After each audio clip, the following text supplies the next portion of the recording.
Assalamualaikum warahmatullahi wabarakatuh.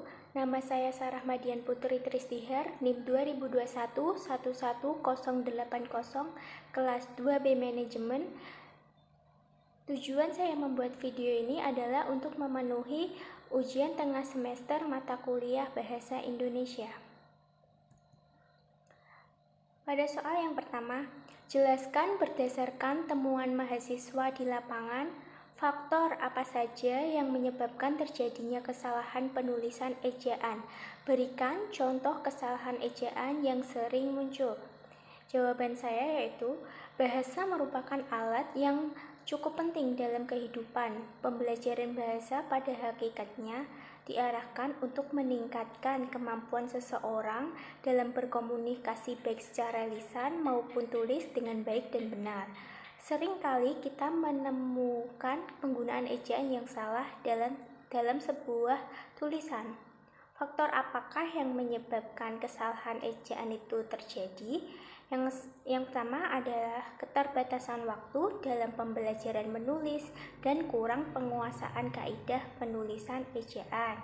Yang kedua, kurangnya penguasaan terhadap kosakata terhadap seseorang ataupun mahasiswa. Yang ketiga, kurangnya literasi dan minat baca untuk mengetahui kebenarannya. Yang keempat, kesalahan dalam menggunakan bahasa Indonesia yang baik. Contoh kesalahan ejaan itu yaitu pada tulisan pijet yang seharusnya pijat.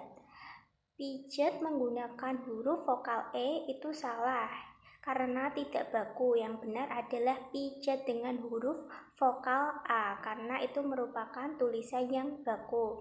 Yang kedua ada November, seharusnya November. Kesalahannya itu ada dua, berada pada awalan huruf kapital dan pengucapannya menggunakan huruf V, bukan P. Bukan November tapi November dengan huruf P. Yang ketiga ada dijual yang dituliskan secara terpisah, padahal seharusnya dijual dituliskan secara digabung karena merupakan kata imbuhan dari di dan jual, jadinya dijual, digabung tulisannya.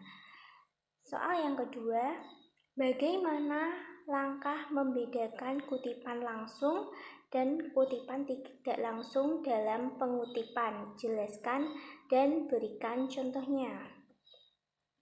Kutipan langsung yaitu jenis kutipan yang dilakukan dengan cara mengambil kalimat sama persis dari sumber aslinya, mencantumkan sumber penulis pada awal kalimat yang disertakan dengan tahun terbit dan halamannya. Kutipan tidak langsung yaitu jenis kutipan yang mengambil poin pentingnya saja tanpa mengurangi makna dari kalimat yang ada. Jadi, untuk menulis kutipan jenis ini bisa dengan cara meringkas atau menyimpulkan suatu pendapat dengan bahasa sendiri dan pemahaman penulis yang berpedoman pada sumbernya. Dalam penulisan kutipan tidak langsung, sebenarnya kalimat kutipan itu sangat panjang sehingga hanya diambil inti sarinya saja. Langkah-langkah penulisan kutipan langsung yaitu kutipan diintegrasikan langsung dengan teks, jarak antara baris dengan baris yaitu 2 spasi, kutipan biasanya diapit dengan tanda kutip, dan sebelum tanda kurung dituliskan nama belakang pengarang, kemudian di dalam tanda kurung dituliskan tahun terbit beserta halamannya. Contoh kutipan langsung yaitu 1. Kutipan tidak melebihi dari 4 baris, yaitu contohnya Fatur Rahman kurung buka 2020 titik 2 spasi 14 halaman 14 menjelaskan bahwa etika berbahasa penting untuk dijadikan landasan ketika berkomunikasi dengan orang lain. Yang kedua ada Kutipan tidak melebihi 4 baris yang berbahasa asing. Tulisan berbahasa asing ini dicetak miring. Contohnya, Luke dan Farrell, kurung buka, tahun 1985.2 spasi halaman 383 kurung tutup, mengatakan, along with product price tends to be a key component of strategy and in some cases can be the most important of the marketing mix. Nah, pada kalimat bahasa Inggris tersebut dicetak miring. Yang ketiga, ada dalam kutipan ada kata-kata yang berada di tengah kalimat itu dihilangkan atau dibuang. Nah, cara penulisannya, kalimat yang dibuang itu dengan diberikan tanda titik 3 pada tengah-tengah kalimat yang dibuang. Seperti contohnya, skripsi sebagai tugas mahasiswa merupakan karya ilmiah yang dibuat oleh mahasiswa. Titik 3. Secara ilmiah, baik keaslian maupun proses penelitian yang dilakukan oleh kurung buka Fathur Rahman, tahun 2020.2 spasi halaman 4 kurung tutup. Langkah-langkah untuk kutipan tidak langsung yaitu kutipan diintegrasikan dengan teks. Yang kedua, jarak antar baris diberi 2 spasi, kutipan tidak diapit dengan tanda kutip, dan sebelum tanda kurung ditempatkan nama belakang pengarang. Kemudian di dalam kurung diletakkan tahun terbit dan halamannya. Contohnya, kalimat asli dalam sumber contohnya yaitu dalam kutipan tidak langsung, kalimat asli itu sebetulnya kalimatnya panjang sekali, lebih dari 5 baris, akan tetapi hanya diambil pokok pembahasannya saja, seperti Fathur Rahman, kurung buka, tahun 2020.2 spasi halaman 19 kurung tutup, membahas proses pembelajaran, nilai sikap profesional dan keterampilan yang diperlukan oleh mahasiswa di masa depan. Pada soal nomor 3, apa perbedaan dari biografi dan bibliografi? Jelaskan disertai dengan contohnya. Biografi itu adalah sebuah tulisan atau karya sastra yang berisi penjelasan tentang riwayat hidup seseorang. Ciri-ciri biografi yaitu berisi fakta yang mengenai pengalaman tokoh yang diceritakan dan peristiwa penting yang dialami oleh tokoh tersebut. Nah, contohnya seperti biografi singkat pada James Fowler. Nah, seperti pada gambar tersebut. Ya, lalu ada bibliografi. Apa itu bibliografi? Bibliografi adalah daftar kepustakaan atau daftar pustaka. Adalah sebuah daftar yang berisi judul buku, judul artikel, dan bahan penerbit lainnya yang harus ditulis sumbernya saat kita membuat karangan atau sebuah karya tulis. Setiap sesuatu hal yang kita tulis itu, setiap kata, setiap kalimatnya, setiap paragrafnya yang kita kutip itu harus dicantumkan sumbernya. Nah, seperti pada gambar tersebut, yaitu daftar pustaka yang biasanya terletak di akhir pembuatan karya tulis ilmiah. Lalu soal keempat, apa perbedaan makna antara kata pukul dan jam? Jika dilihat dari penggunaan untuk menunjukkan kata pergantian waktu, jelaskan disertai dengan contoh kalimatnya. Penggunaan kata pukul. Kata pukul untuk menunjukkan saat atau waktu. Kata tersebut digunakan saat menyatakan waktu, seperti contohnya, toko Laluna buka pukul 10 waktu Indonesia Barat. Penggunaan kata pukul ini itu biasanya untuk penulisan yang resmi atau formal dan bersifat baku. Lalu penggunaan kata jam. Kata jam menunjukkan masa atau jangka waktu dan bisa juga untuk benda petunjuk waktu. Contohnya, perjalanan untuk menempuh Magelang berkisar selama 4 jam. Lalu contoh yang kedua, Rika mempunyai jam di rumahnya yang menunjukkan pada benda jam. Nomor 5, bahasa berdasarkan hakikat bahasa merupakan sistem bunyi bermakna. Jelaskan pernyataan tersebut dan apa kaitannya antara sistem bunyi bermakna dengan penggunaan bahasa. Jawaban dari saya itu, menurut Krida Laksana tahun 1983 dan Joko Kenjono tahun 1982 memberi batasan. Bahasa adalah lambang bunyi yang arbiter yang digunakan oleh para anggota kelompok sosial untuk bekerja sama, berkomunikasi, dan mengidentifikasi diri. Bahasa adalah alat komunikasi anggota masyarakat berupa lambang bunyi ujaran yang dihasilkan oleh alat ucap manusia. Dan kaitan bahasa dengan sistem bunyi bermakna, yakni bahasa merupakan sebuah sistem bunyi dan dalam penggunaan bahasa, sistem tersebut memiliki pola yang membentuk sebuah makna yang bisa dipahami setiap kelompok masyarakat. Ketersampaian bahasa sangat penting untuk dipahami. Situasi dan kondisi mempengaruhi penggunaan bahasa agar orang bisa menerima, bisa paham, dan bisa menanggapi apa yang kita sampaikan. Contohnya, misal lambang bahasa piring. Piring ini mengandung makna sebuah alat yang digunakan untuk wadah makan. Penyebutannya piring. Kemudian ada lambang bahasa mencuri yang diartikan sebagai kegiatan mengambil sesuatu tanpa izin.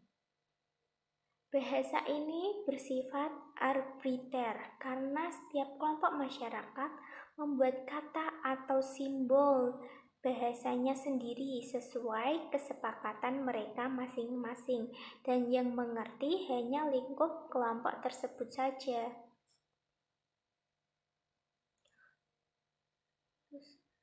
Yang keenam, mengapa sering terjadi kesalahan penulisan tanda koma? Jelaskan disertai 5 contoh kesalahan tersebut. Jawab. Kegunaan tanda koma yaitu untuk memisahkan kalimat setara, pemisah petikan langsung, penghindaran salah baca, dan lain-lain. Kesalahan penulisan tanda koma disebabkan karena tanda koma banyak disalahkan penggunaannya dalam kondisi berikut, yaitu yang pertama ada pemisahan unsur rincian dalam kalimat. Pada rincian terakhir yang biasanya diikuti kata hubung, sebelumnya tetap diberi tanda koma, seperti contoh benar, aku membeli sayur wortel, brokoli, dan kentang. Meskipun ada kata hubung, tetap di depannya itu menggunakan koma terlebih dahulu. Contoh salahnya, aku membeli sayur wortel, brokoli, dan kentang. Nah, itu salah karena di belakang kalimat brokoli tidak terdapat koma dan langsung diikuti dengan kata hubung dan. Contoh yang kedua sama seperti contoh pertama.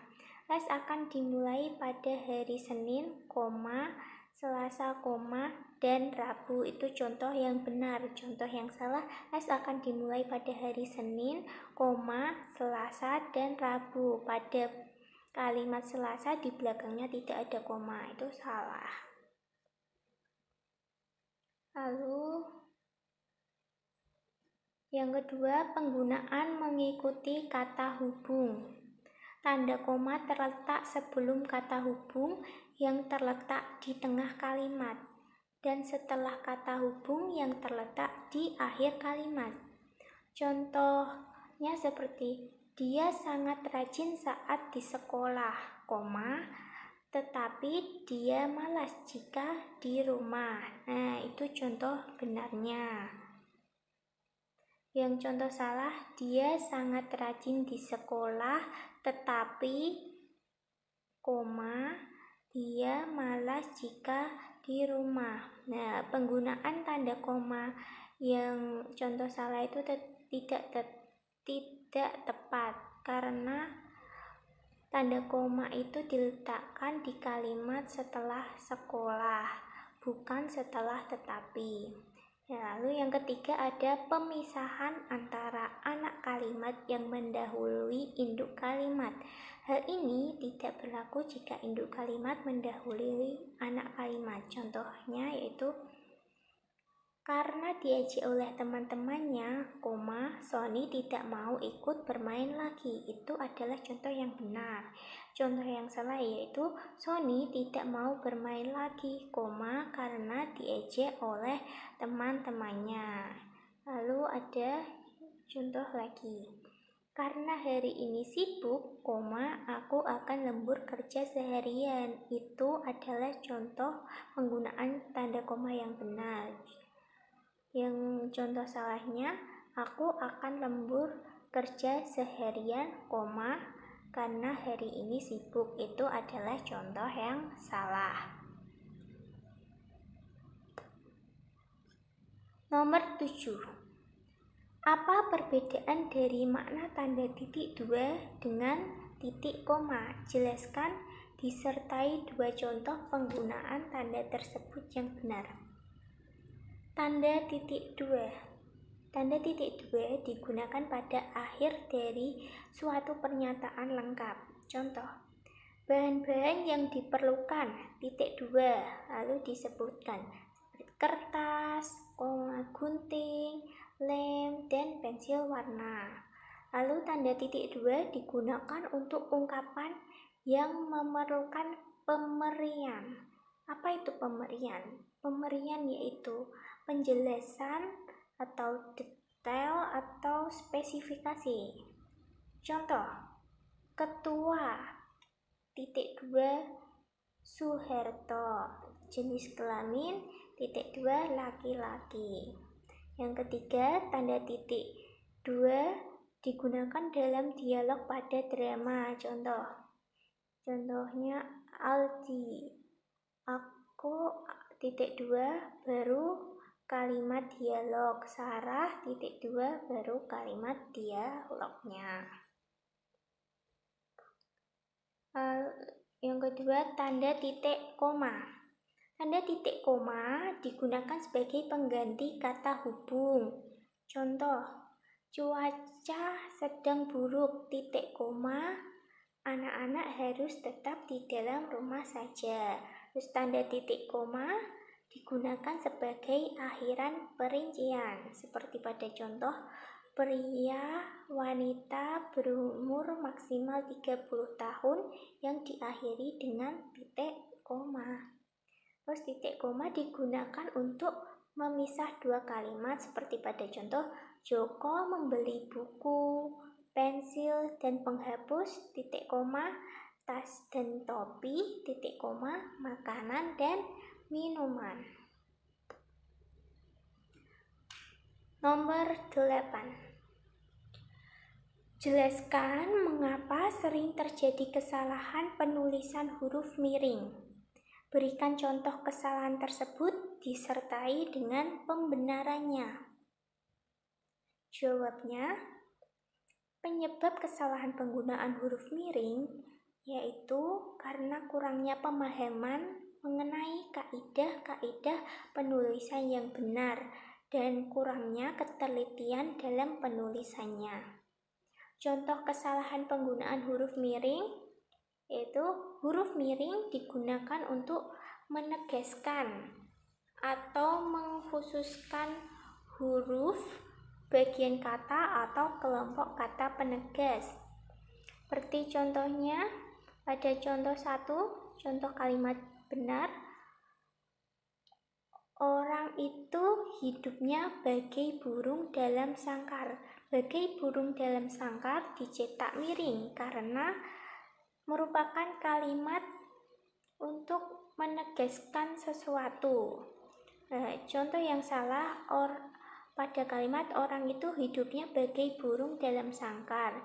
Bagai burung dalam sangkar ini tidak ditulis miring, maka itu salah. Yang kedua,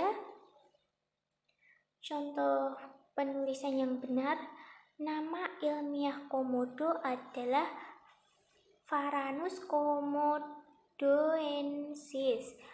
Varanus komodoensis merupakan kata asing ya. Kata asing itu ditulis dengan penulisan yang miring. Ya, contoh salahnya nama ilmiah komodo adalah Varanus komodensis. Varanus komodensis tidak ditulis dengan penulisan miring, itu salah.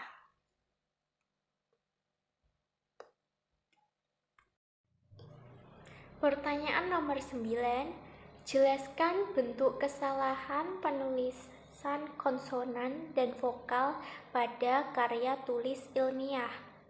Berikan contoh kesalahan tersebut disertai dengan pembenarannya. Jawaban saya, kesalahan penulisan konsonan dan vokal disebabkan karena ketidaksesuaian analisis dengan identifikasi masalah, kesalahan berbahasa, dan tidak fokus ke masalah. Contoh kesalahan konsonan yaitu pada kalimat dalam pemakaian huruf konsonan do atau dha, yaitu pada penulisan podomoro yang seharusnya ditulis pada mara, padhamara. Pemakaian frasa juga masih salah karena terdapat kesalahan huruf vokal, yaitu terlihat pada frasa podomoro karena penulisan tersebut menggunakan fenomena konsonan d. Frasa tersebut menjadi benar dan sesuai dengan ejaan bahasa Jawa apabila konsonan d diganti dengan konsonan d. Maka frasa podomoro seharusnya ditulis dengan padamara. Contoh kesalahan penulisan vokal itu frasa atmoro menggunakan fonem vokal o, atmoro, yang seharusnya diganti dengan fonem vokal a. Maka atmoro seharusnya dituliskan dengan kata atmara menggunakan vokal a. Cukup sekian video jawaban soal UTS mata kuliah Bahasa Indonesia. Mohon maaf bila ada salah kata. Wassalamualaikum warahmatullahi wabarakatuh. Terima kasih.